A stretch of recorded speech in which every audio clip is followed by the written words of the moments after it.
이제 우리가 교회를 오면 우리 형제들과 말을 가지고 소통을 합니다. 내 속에 있는 마음을 보여주고 내 뜻을 때에 따라서 전달을 하고 말을 합니다. 그 말은 그 사람의 인격이고 그 사람의 본질이고 그 사람이 살아온 인생이 말로 표현이 됩니다. 어떤 사람은 말에 권위가 있습니다. 또 어떤 사람은 말에 권위가 없습니다. 모든 사람은 말을 가지고 소통을 하고 자신을 나타내는데 하나님도 마찬가지예요. 하나님도 말씀을 통해서 우리하고 소통을 하세요. 이 책을 가지고 우리가 하나님의 말씀이라고 얘기를 합니다. 그리고 앞에 나와서 설교하는 설교자를 사회자가 소개를 한다고 하면 누구 나오셔서 하나님 말씀 전하시겠습니다. 이렇게 소개를 하는 것이 일반적이라고 생각을 합니다. 그러면 앞에 나와서 강단에 쓴 사람은 내 얘기하지 말고 교리 얘기하지 말고 세상에 어떤 흘러가는 흐름, 유행 얘기하지 말고 하나님 말씀을 얘기해야 되는 것이 맞는 거예요. 근데 지금 이 시대는 하나님의 말씀이 너무나 많이 가리워져 있습니다. 하나님은 이 책에 말씀을 기록하셨어요. 그래서 이 말씀을 모든 말씀은 우리와의 약속이에요. 좋은 것도 약속. 너 이렇게 해. 공부해야 돼. 집에 오면 손 씻어야 돼. 너 잘 때는 하나님께 기도하고 자야 돼. 아이들에게 가르치잖아요. 이 66권의 말씀은 우리를 가르치는 말씀, 교훈의 말씀, 또한 상급에 대한 말씀, 너 내가 상 줄 테니까 이렇게 해. 상을 받는 조건에 대한 말씀, 이 모든 것이 하나님과 우리와의 약속입니다. 그래서 이 말씀들은 하나님의 약속으로 이루어져 있습니다. 성경에 하나님의 약속이란 말이 많이 나오죠. 우리가 말로 한 약속, 이걸 뭐라고 합니까? 언약이라고 얘기를 합니다. 언약. 그래서 이스라엘 나라 성소에 지성소에 있는 그 교회를 때에 따라서는 언약궤 이렇게 성경은 얘기를 하고 있습니다. 하나님의 말씀으로 한 약속을 둔 궤, 이렇게 얘기를 합니다. 그리고 그 하나님의 약속은 변할 수가 없습니다. 그래서 진리고 법입니다. 왜 그러냐? 만약에 빌 게이츠쯤 되는 사람이 자기 아들하고 어떤 약속을 했다고 하면 웬만한 약속은 다 지킬 수가 있습니다. 때로는 자기에게 살짝 못마땅하고 해가 된다 하더라도 아들에게 아들아, 내가 너 대학교 들어가면 스포츠카 네가 원하는 대로 하나 사줄게 할 수 있습니다.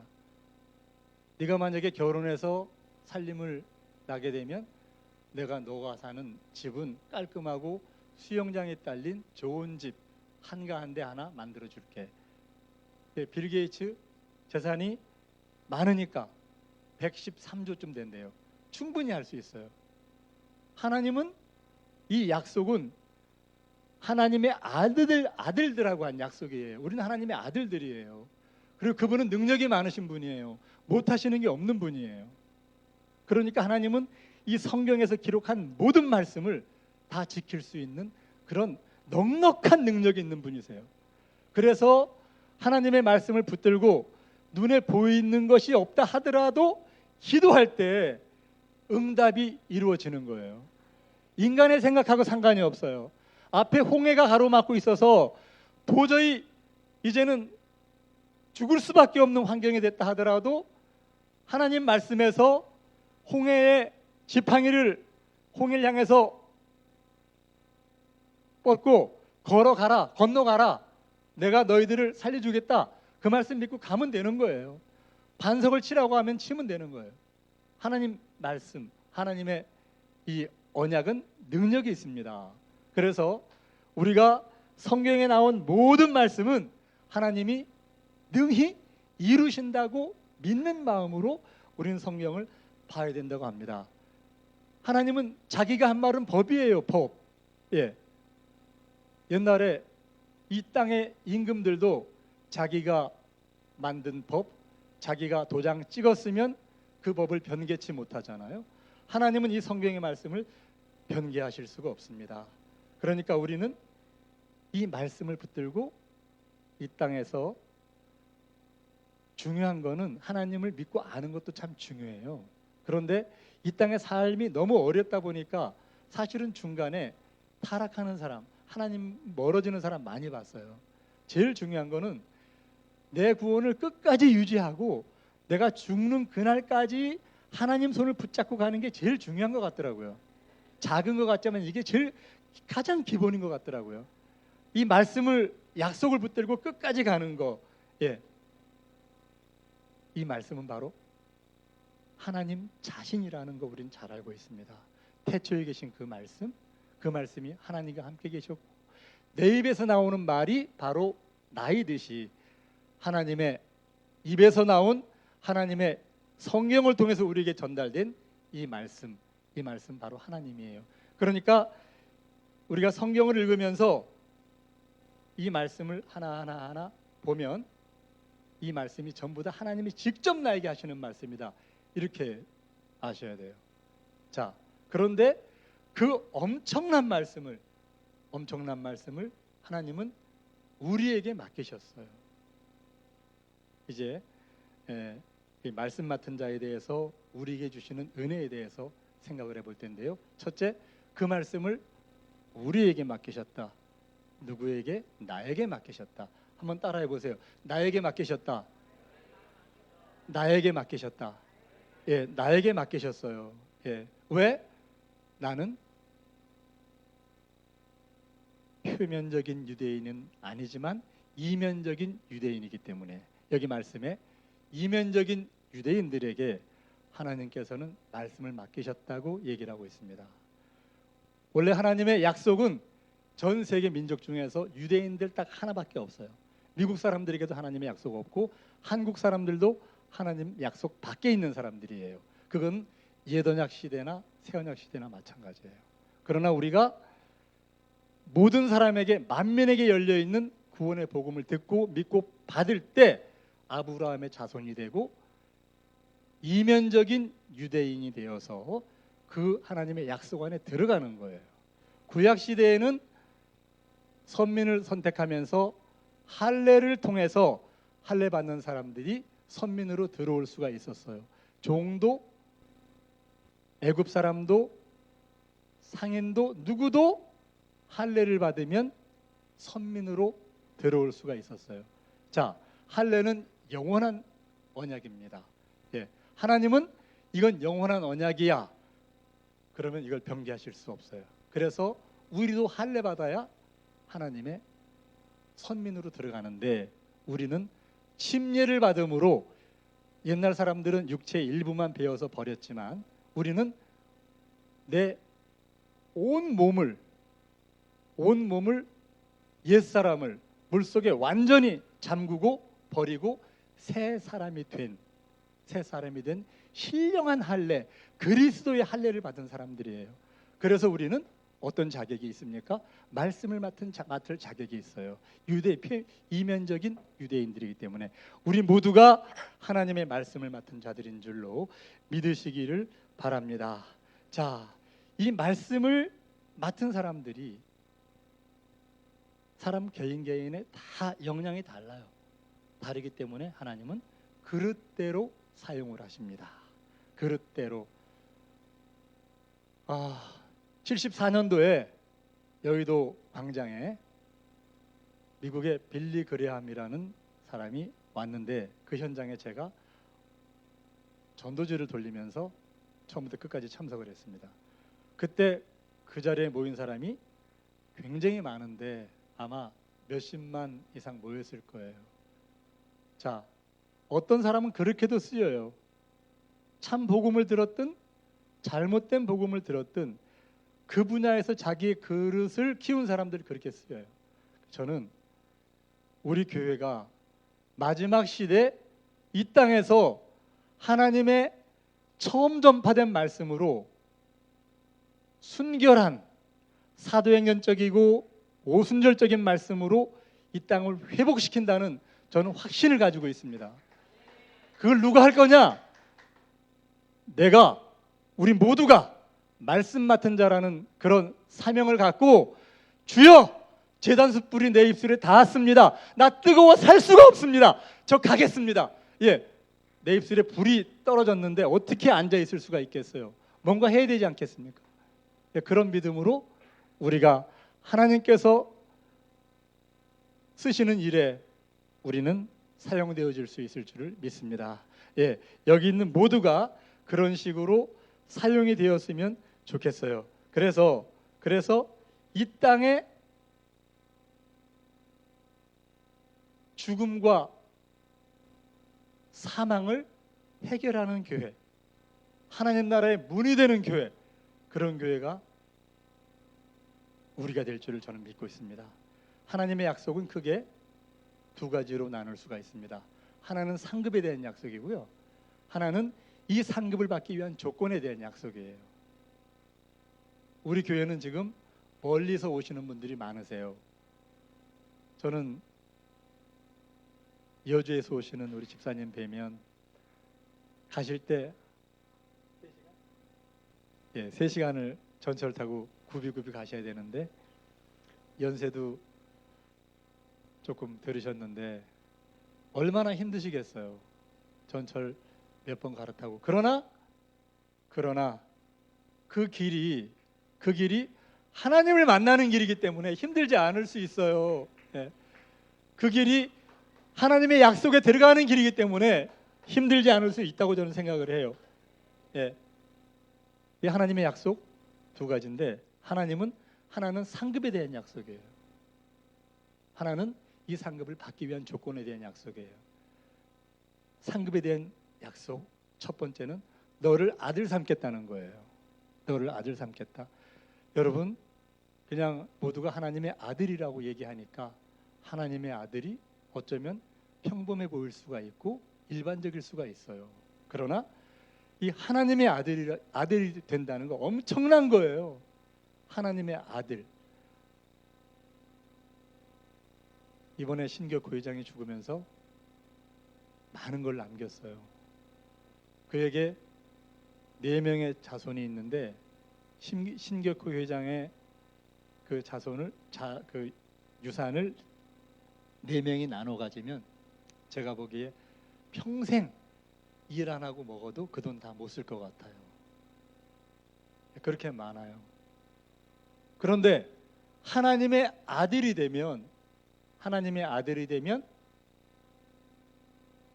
하나님은 자신의 아들들을 자신의 후사로 삼아서 하나님이 창조한 모든 것을 발 아래 두는 그 위에, 만물 위에 세우시고 모든 것을 너에게 유업으로 물려주시겠다는 거예요.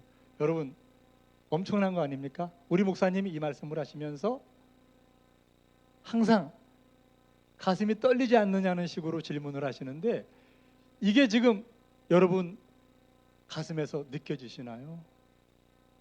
여러분 가슴에서 기쁨으로 가슴 벅찬 터질 것 같은 희열로 느껴지시나요? 느껴지셔야 돼요. 그런 하나님의 마음과 내 마음이 하나가 될 수 있는 그런 자리까지 가셔야 돼요. 하나님 이 말씀 안에 있는 것이 다 나를 위한 약속이고, 나는 결국 이 약속에 의해서 이러한 자리에 간다, 나는 이 상급을 받는다, 이런 약속을, 이런 은혜를 받는 우리가 돼야 돼요. 왜? 이 약속은 만물을 지으신 창조주 그분이 하셨기 때문에. 그분이 내가 너 아들 삼을게 이렇게 말씀하시는 거, 이것처럼 큰 약속은 없어요. 이 땅에 독생자 예수 그리스도를 보내주시고 그를 십자가에서 우리 죄를 속하게 하시고 그를 통해서, 그 영을 통해서, 그 영을, 마지막 아담을 살려주는 영으로 우리 가운데 부어주셔서 그분이 우리에게 내가 내 형제다 이렇게 말씀하시지 않습니까? 예수님, 나는 받아들이고 너희들은 다 내 형제야 이렇게 말씀하시잖아요. 이게 얼마나 엄청난 사건이에요. 우리 예수님의 형제가 된 사람들이에요. 바로 하나님의 아들로 세움받은 사람들이에요.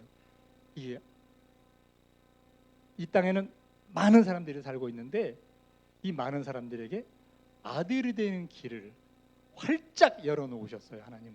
우리는 그 길을 따라 지금 하나님의 아들이 된 거예요. 둘째, 우리에게 이 땅에 왕 만들어주겠다고 하셨어요. 너를 왕으로 세울게. 내 아들 예수를, 독생자 예수를 만왕의 왕으로 삼고 너희들 전부 분봉 왕으로 각 지역 하나씩 다스리는 왕 만들어줄게. 하나님은 못하는 게 없는 분이세요.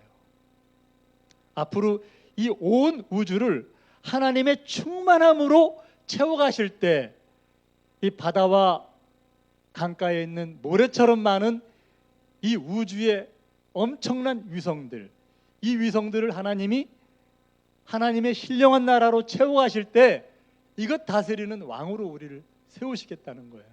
그러니까 내 주머니에 로또 복권 100억짜리 하나 당첨됐으면 지금 당장 배고프고 옷이 없고 신발이 떨어졌어, 잘 곳도 마땅치 않아. 그렇다 하더라도 주머니에 100억짜리 한 장 로또 복권 있으면 이거 내일이라도 가서 제시하면 나 100억 생기는 사람. 그러면 견딜 수 있잖아요. 그죠? 우리는 100억짜리 로또 복권을 갖고 있는 사람들이 아니에요. 이 만물 위에 세우신다는 하나님의 약속을 갖고 있는 사람들이에요. 이 약속은 반드시 지켜지는 거예요. 예. 예. 그러니까 우리는 하나님의 상급에 대한 약속, 이 말씀 우리가 알았으면 이거 간직하고 남에게 전해야 돼.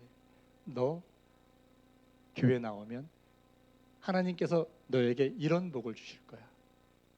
세 번째, 자신의 영광을 다 우리에게 쏟아부어 주신다고. 너희가 모든 사람은 죄를 범해서 하나님의 영광에 이를 수 없지만 너희들은 이제 하나님의 영광에 이를 수가 있어. 죄의 문제 해결했고 이제는 하나님의 영광을 바라고 즐거워해라. 예, 우리가 수도 없이 들으셨잖아요. 목사님의 설교를 통해서. 이게 상급에 대한 약속이에요. 그 영광이 얼마나 대단한지 그와 같은 형상으로 변한다고 얘기를 했어요. 그 영들을 정확히 분별하는 요한이 자기에게 심부름온 천사에게, 하나님의 사자에게 하나님인 줄 알고 절을 하려고 했잖아요. 그 찬란한 그 영광을 보고, 예, 그게 앞으로 우리들의 모습이에요. 그 영광 우리에게 주신다고 했어요. 아담과 하와가 에덴 동산에서 옷을 입지 않아도 부끄럽지 않고 하나님의 영광에 쌓여있던 그 모습, 그것은 그림자에 불과하고요. 우리가 받을 영광은 하나님과 하나가 된, 아버지와 아들의 영이 내 안에 계시면 나는 아버지와 아들과 하나가 된 사람들, 그 아버지와 아들과 하나가 된 사람들에게 자신의 모든 영광을 다 주시는 거예요. 우리 이런 약속을 받은 사람들이에요. 그리고 내가 높게 됐는데 누구 뭐 심부름 시킬 일이 있고 나를 위해서 대신 누가 뭐 허드렛 일 해줄 사람이 있잖아요. 그거는 누구한테 시켜요? 천사들에게 시켜요. 천사가 수종드는, 예, 지금 이 땅의 사람들이 천사가 대단한 줄 아는데, 지금은 대단한데 앞으로는 바로 약속을 받은 사람들에게 종이 될 거예요. 예, 이러한 약속을 주셨어요. 그런데 모든 사람에게 다 이런 복을 주시는 게 아니에요. 이 약속의 자리에 들어가려고 하면 조건이 있어. 너희들 모두가 땅에서 났지, 나는 땅에서 난 사람들하고는 상대 안 해. 나는 하늘에 있는 사람이라서, 하늘에 있는 하나님이라서 너희들도 하늘에서 난 사람만 나는 내 아들로 인정을 해. 그래서 아들이 되는 조건, 이 상급을 받는 조건으로 땅에서 난 모든 자들에게 위로부터 다시 거듭나라 하는 약속하셨어요. 우리가 거듭나는 길을 모르고 어떻게 거듭나 사람이? 그러니까 거듭나는 길을 우리에게 알려주기 위해서 예수님께서 십자가에서 죽으시고 장사되시고 부활하신 것, 이게 바로 우리가 위로부터 나는 길을 열어놓으신 거라서 이걸 갖다가 복음이라고 하잖아요. 그리고 이 복음에 연합해서 순종할 수 있는 방법이 뭔데, 예수님의 죽음에 이것이 나를 위해서 이분이 돌아가셨는데 그럼 이것이 내 죽음 되려고 하면 어떻게 해야 되는데, 예수님이 나를 위해서 땅속에 장사 되셨는데 이 장사가 내 장사 되려고 하면 어떻게 해야 되는데, 예수님이 부활하셨는데 그 부활은 나하고 무슨 상관이 있는데, 사도 바울이 베드로가 설교했죠. 회개하고 예수님의 이름으로 침례받아, 그리고 성령을 선물로 받아라. 회개하고 예수님, 회개함으로 예수님의 죽음에 연합하고 침례받음으로 장사에 연합해서 신령한 할례를 받고 옛사람을 완전히 물속에 묻어버리고, 그러면 내가 너에게 새 생명, 성령을 선물로 준다. 이게 조건이에요. 그러니까 이 조건을 우리가 알고 있잖아요. 알고 있으니까 이거 아니면 안 되는 거예요. 그런데 죄는, 죄 사함 받는 물침례는 반드시 아버지와 아들과 성령의 이름인 예수님의 이름으로 받아야 돼. 이게 하나님의 약속이에요. 이 약속을 지키지 않으면 이 땅에서 10만 명, 50만 명 교회에서 목회를 한 목회자라 하더라도, 죽은 사람을 살릴 만큼 능력을 행한 그러한 하나님의 종이라 하더라도 다른 건 다 잘했는데 내가 제시한 그 너를 구원하는 이 약속을 너에게 줬는데 너 이거 안 했잖아. 그러니까 너는 불법을 행한 자야. 내게서 떠나가. 이렇게 되지 않습니까? 자, 이제 우리가 이거 알았잖아요. 이게 말씀이에요. 이게 하나님의 말씀이에요. 이게 말씀으로 한 언약이고 이게 법이에요. 그럼 이걸 가지고 옆에 사람이 죽어가는데, 엊그제 목사님하고 안성의 펜션에서 이런저런 말씀을 듣는데, 목사님이 민수기 그 광야길에서 이스라엘 민족들이 얼마나 힘들어요. 그러니까 때로는 모세를 대적하고 아론을 대적하고, 이런 과정에서 이들이 이제는 몇 사람이 대적을 했는데 몇 사람만 대적하는 게 아니라 많은 그런 이스라엘 사람들이 하나님을 원망하는 거예요. 모세와 아론을 원망하는 거예요. 옛날에 우리가 애굽에서는 고기도 먹고 마늘도 먹고 이게 뭐야 지금 우리. 모세가 우리 죽이려고 하는 거 아니야? 지가 왕노릇하고 우리는 이게 뭐야? 막 원망을 하니까 하나님이 그걸 보다 못해서, 야, 너희하고는 약속이 있어. 내가 너희를 가나안 땅으로 인도하는, 지금 눈앞에 가나안 땅이 곧 나오는데 그거 못 지키냐? 하나님이 보다 아까 오전에 말씀하셨다는 연병이 장티부스예요. 장티부스를 휙 뿌리셨어요. 뿌리니까 삽시간에 사람이 막 죽어가기 시작을 하는 거예요. 막 죽는 거예요. 이걸 본 아론이 그 당시 나이가 최소한도 80은 넘었어요. 80셋? 네, 83이래요. 아론이 그걸 보고 향로에 향을 담고 향불을 붙이고 나서 그걸 들고 그 죽어가는 이스라엘 민족 그 군중 속으로 뛰어갑니다. 막 뛰어가서 사람들이 막 죽어나가는데 이쪽 사람들은 살았고 여긴 죽었어. 이 사람들 막 죽어나가. 그 산자와 죽은 자 사이에 섰어요. 하나님 살려주세요. 아론이 그 향불을 들고 그 향연을 올리면서, 그 향연은 바로 우리의 기도입니다. 하나님 앞에 아론이 그 향불을 들고 향로를 하늘을 향해서 향연을 올리면서 그 자리에 섰을 때 죽음이 멈췄어요. 더 이상 죽지 않았습니다. 예, 순식간에 죽은 사람이 14,700명 정도가 죽었어요. 예, 지금 이 시대에 하나님의 말씀을 모르고 복음을 모르고 수많은 사람들이 죽어가고 있잖아요. 예. 그런데 여러분에게 그 향과 향불이 있는데 여러분이 향불 들고 죽어가는 사람들에게 뛰어가야 되잖아요. 뛰어가야 되지 않겠어요? 그리고 산자와 죽은 자 사이에 서서 하나님께 부르짖어야 되지 않겠습니까? 하나님, 이 민족 살려주세요. 예, 아론은 대제사장입니다. 우리의 대제사장은 예수님. 우리는 왕 같은 제사장들이에요.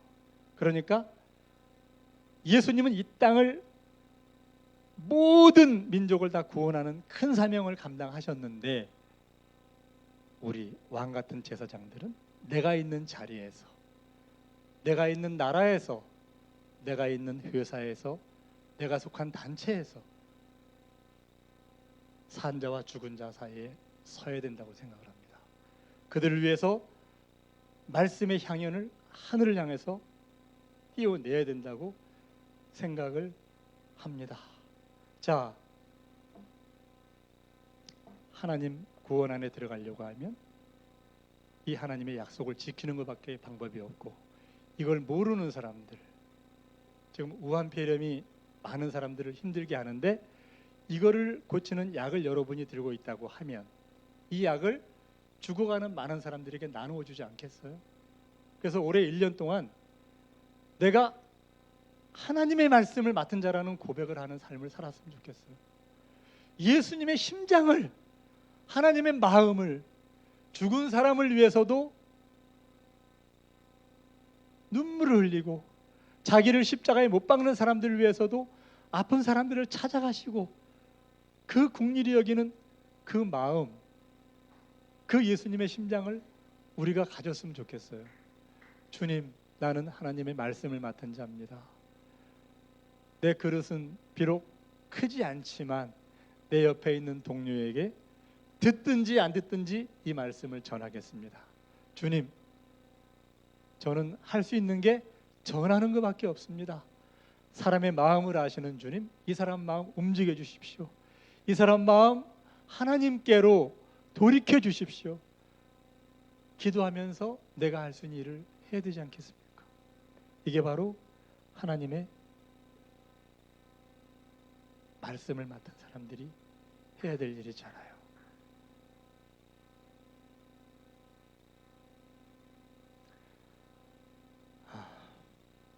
저는 하나님의 말씀을 이렇게 보면서 말씀을 맡은 자들의 삶을 성경을 통해서 많이 볼 수가 있었어요. 그 중에서 대표적인 인물 중에 하나가 사도 바울인데, 사도 바울은 어디에 가서든지 말씀을 전할 때 담대했습니다. 예, 담대하게 말씀을 전했어요. 왜? 이 말씀 갖고 주눅들 필요가 없는 거예요. 이 말씀은 분명한 하나님의 말씀이고, 이 말씀은 하나님의 능력이 함께 하시는 말씀이고, 하나님의 권위가 있는 말씀이고, 이 말씀이 하나님 자신인데 하나님을 전하는데 주눅들 필요가 뭐가 있어요? 그러니까 이 바울은 사도행전 19장 8절에 보면 에베소 지역에서 담대하게 말씀을 전했다고 그렇게 나와 있어요. 그리고 이 담대하게 전하는 말씀 안에 하나님께서 희한한 능력을 행하셨다. 예, 여러분들 하나님 말씀을 들고 나가시면 하나님이 여러분들을 쓰실 거예요. 예, 때에 따라서는 사람의 마음을 만져주는 그런 위로자로 쓰실 거고요. 때에 따라서는 절망에 빠진 사람을 살리는 하나님의 도구로 쓰실 거고요. 때에 따라서는 아픈 사람을 고치는 하나님의 신유의 은사를 통해서 여러분 쓰실 거예요. 예, 하나님은 반드시 여러분 쓰세요. 내가 말씀 맡은 자라는 그런 사명을 간직하고 그런 삶을 살려고 하면 반드시 쓰십니다. 사도 바울은 이 땅에 살면서 정말 많은 남에게 자랑할 수 있는 환경과 여건이 되는 사람이잖아요. 그러나 그는 정말 겸손했어요. 그리고 눈물이 많은 사람이야. 겸손과 눈물. 어디 가서 복음을 전할 때 한 사람 한 사람을 생각하면서 기도하는 그 사도 바울의 기도, 그 기도는 정말 땅끝까지 낮아지는 자세로 그를 섬기면서 눈물로 기도했어요. 그러니까 그 사랑의 줄에 사람들이 예수님 안으로 들어오는 거예요. 우리 모두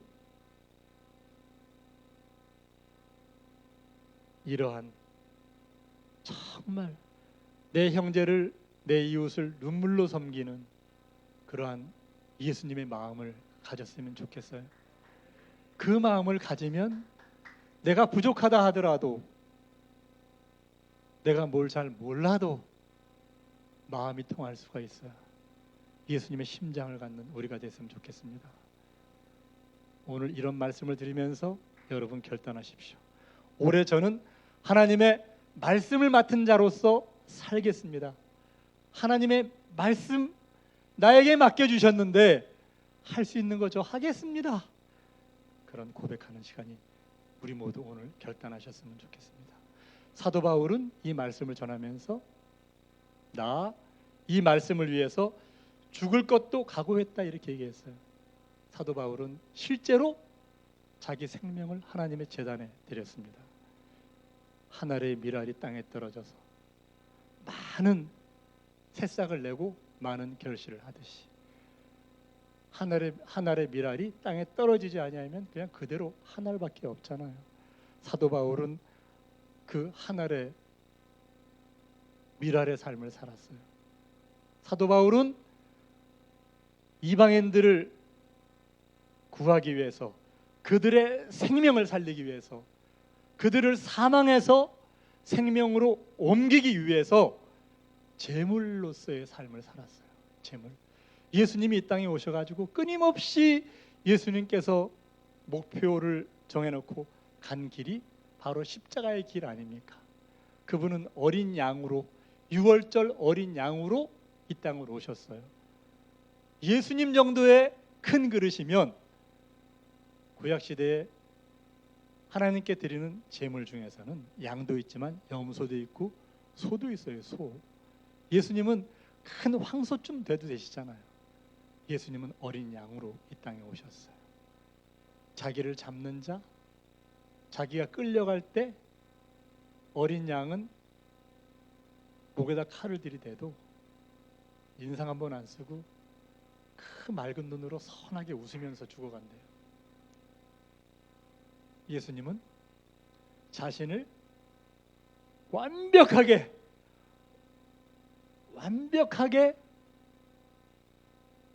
우리를 위한 제물로 드리셨어요.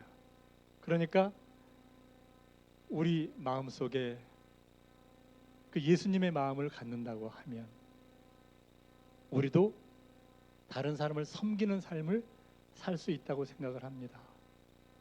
제물은 번제단에서 불태워지잖아요. 불태워지면 하나님은 그 불타는 그 향기를 맡으시고 그걸 흠양하시고 기뻐하신다고 성경에 말씀드리고 있습니다. 우리의 헌신과 우리의 희생, 우리의 겸손, 이거 하나님이 정말 기뻐하시는 제물이에요.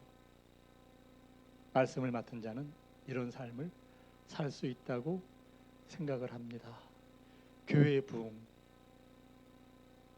여러분이 이러한 제물의 삶을 사신다고 하면 주여, 주여, 주의 일을 수년 내 부흥케 하시옵소서. 주의 일을 수년 내 부흥케 하시옵소서.